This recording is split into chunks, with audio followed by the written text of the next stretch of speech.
I am not afraid of an army of lions led by a sheep. I am afraid of an army of sheep led by a lion. Early life, lineage and childhood. Alexander the Great was born in Pella, the capital of the Kingdom of Macedon, on the 6th day of the ancient Greek month of Hecatombion, which probably corresponds to the 20th of July 356 BC, although the exact date is uncertain. He was the son of the erstwhile king of Macedon, Philip II, and his fourth wife, Olympias, daughter of Neoptolemus I, king of Epirus. Although Philip had 7 or 8 wives, Olympias was his principal wife for some time, likely because she gave birth to Alexander. Several legends surround Alexander's birth and childhood. According to the ancient Greek biographer Plutarch, on the eve of the consummation of her marriage to Philip, Olympias dreamed that her womb was struck by a thunderbolt that caused a flame to spread, far and wide, before dying away. Sometime after the wedding, Philip is said to have seen himself, in a dream, securing his wife's womb with a seal engraved with a lion's image. Plutarch offered a variety of interpretations for these dreams. That Olympias was pregnant before her marriage, indicated by the sealing of her womb, or that Alexander's father was Zeus. Ancient commentators were divided about whether the ambitious Olympias promulgated the story of Alexander's divine parentage, variously claiming that she had told Alexander, or that she dismissed the suggestion as impious. On the day Alexander was born, Philip was preparing a siege on the city of Potidi on the peninsula of Chalcidice. That same day, Philip received news that his general Parmenion had defeated the combined Illyrian and Paeonian armies and that his horses had won at the Olympic Games. It was also said that on this day, the temple of Artemis in Ephesus, one of the 7 wonders of the world, burnt down. This led Hegesias of Magnesia to say that it had burnt down because Artemis was away, attending the birth of Alexander. Such legends may have emerged when Alexander was king, and possibly at his instigation, to show that he was superhuman and destined for greatness from conception. In his early years, Alexander was raised by a nurse, Larnike, sister of Alexander's future general Clytus the Black. Later in his childhood, Alexander was tutored by the strict Leonidas, a relative of his mother, and by Lysimachus of Acarnania. Alexander was raised in the manner of noble Macedonian youths, learning to read, play the lyre, ride, fight, and hunt. When Alexander was 10 years old, a trader from Thessaly brought Philip a horse, which he offered to sell for 13 talents. The horse refused to be mounted, and Philip ordered it away. Alexander, however, detecting the horse's fear of its own shadow, asked to tame the horse, which he eventually managed. Plutarch stated that Philip, overjoyed at this display of courage and ambition, kissed his son tearfully, declaring, "My boy, you must find a kingdom big enough for your ambitions. Macedon is too small for you," and bought the horse for him. Alexander named it Bucephalus, meaning ox head. Bucephalus carried Alexander as far as India. When the animal died because of old age, according to Plutarch, at age 30, Alexander named a city after him, Bucephala. Education. When Alexander was 13, Philip began to search for a tutor, and considered such academics as Isocrates and Speusippus, the latter offering to resign from his stewardship of the academy to take up the post. In the end, Philip chose Aristotle and provided the temple of the nymphs at Mieza as a classroom. In return for teaching Alexander, Philip agreed to rebuild Aristotle's hometown of Stagera, which Philip had razed, and to repopulate it by buying and freeing the ex-citizens who were slaves, or pardoning those who were in exile. Mieza was like a boarding school for Alexander and the children of Macedonian nobles, such as Ptolemy, Hephaestion, and Cassander. Many of these students would become his friends and future generals, and are often known as the companions.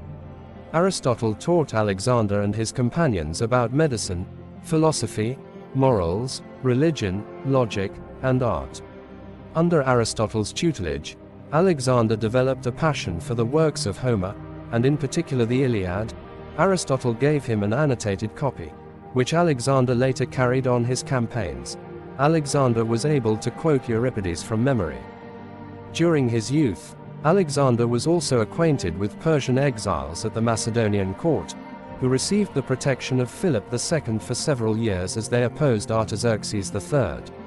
Among them were Artabazos II and his daughter Barsine, possible future mistress of Alexander, who resided at the Macedonian court from 352 to 342 BC, as well as Ammonates, future satrap of Alexander, or a Persian nobleman named Sicenes.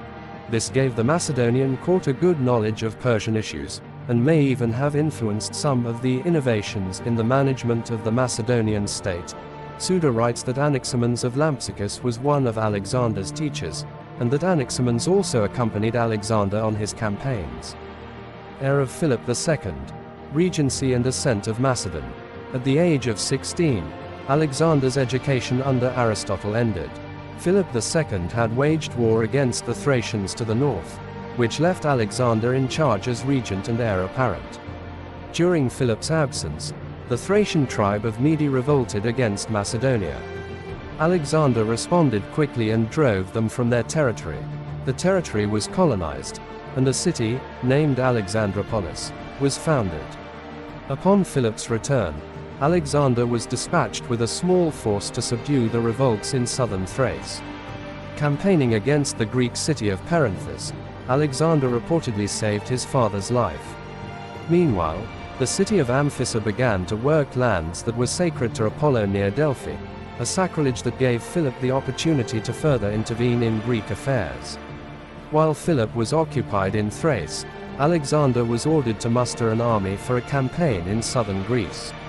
Concerned that other Greek states might intervene, Alexander made it look as though he was preparing to attack Illyria instead. During this turmoil, the Illyrians invaded Macedonia, only to be repelled by Alexander. Philip and his army joined his son in 338 BC, and they marched south through Thermopylae, taking it after stubborn resistance from its Theban garrison. They went on to occupy the city of Elatea, only a few days' march from both Athens and Thebes. The Athenians, led by Demosthenes, voted to seek alliance with Thebes against Macedonia. Both Athens and Philip sent embassies to win Thebes's favor, but Athens won the contest. Philip marched on Amphissa, ostensibly acting on the request of the Amphictyonic League, capturing the mercenaries sent there by Demosthenes and accepting the city's surrender.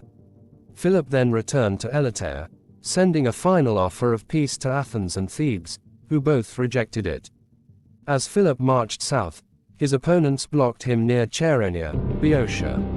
During the ensuing Battle of Chaeronea, Philip commanded the right wing and Alexander the left, accompanied by a group of Philip's trusted generals. According to the ancient sources, the two sides fought bitterly for some time. Philip deliberately commanded his troops to retreat, counting on the untested Athenian hoplites to follow, thus breaking their line. Alexander was the first to break the Theban lines, followed by Philip's generals. Having damaged the enemy's cohesion, Philip ordered his troops to press forward and quickly routed them. With the Athenians lost, the Thebans were surrounded. Left to fight alone, they were defeated.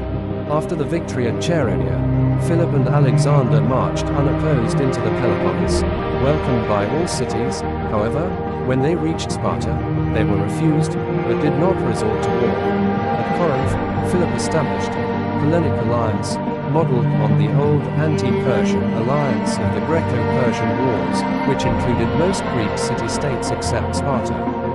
Philip was then named Hegemon, often translated as Supreme Commander, of this league, known by modern scholars as the League of Corinth, and announced his plans to attack the Persian Empire. Exile and return. When Philip returned to Pella, he fell in love with and married Cleopatra Eurydice in 338 BC, the niece of his general Attalus. The marriage made Alexander's position as heir less secure, since any son of Cleopatra Eurydice would be a fully Macedonian heir, while Alexander was only half Macedonian. During the wedding banquet, a drunken Attalus publicly prayed to the gods that the union would produce a legitimate heir. Plutarch, describing the feud at Philip's wedding, the wedding of Cleopatra, whom Philip fell in love with and married, she being much too young for him. Her uncle Attalus in his dream desired the Macedonians would implore the gods to give them a lawful successor to the kingdom by his niece. This so irritated Alexander, that throwing one of the cuts of his head, "You villain," said he, "what, am I then a bastard?" Then Philip, taking Attalus' part, rose up and would have run his son through, but by good fortune for them both, either his over-hasty rage, or the wine he had drunk, made his foot slip, so that he fell down on the floor. Which Alexander reproachfully insulted over him. "See there," said he, "the man who makes preparations to pass out of Europe into Asia, river-turned in passing from one sea to another. King of Macedonia, accession. In summer 336 BC, while at heyday attending the wedding of his daughter Cleopatra to Olympus' brother, Alexander I of Epirus, Philip was assassinated by the captain of his bodyguards, Pausanias. As Pausanias tried to escape, he tripped over a vine and was killed by his pursuers, including two of Alexander's companions, Philippus and Leonatus. Alexander was proclaimed king on the spot by the nobles and army at the age of 20. Consolidation of power. Alexander began his reign by eliminating potential rivals to the throne. He had his cousin, the former Amyntas IV, executed. He also had two Macedonian princes from the region of Lyncestis killed for having been involved in his father's assassination, but spared a third, Alexander Lyncestis. Balkan campaign. Before crossing to Asia, Alexander wanted to safeguard his northern borders. In the spring of 335 BC, he advanced to suppress several revolts. Starting from Amphipolis, he traveled east into the country of the independent Thracians, and at Mount Haemus, the Macedonian army attacked and defeated the Thracian forces manning the heights. The Macedonians marched into the country of the Triballi, and defeated their army near the Liginus River, a tributary of the Danube. Alexander then marched for 3 days to the Danube, encountering the Getae tribe on the opposite shore. Crossing the river at night, he surprised them and forced their army to retreat after the first cavalry skirmish. News then reached Alexander that the Illyrian chieftain Clytus and King Glaucias of the Talanti were in open revolt against his authority. Marching west into Illyria, Alexander defeated each in turn, forcing the two rulers to flee with their troops. With these victories, he secured his northern frontier. Destruction of Thebes. While Alexander campaigned north, the Thebans and Athenians rebelled once again. Alexander immediately headed south. While the other cities again hesitated, Thebes decided to fight. The Theban resistance was ineffective, and Alexander razed the city and divided its territory between the other Boeotian cities. The end of Thebes cowed Athens, leaving all of Greece temporarily at peace.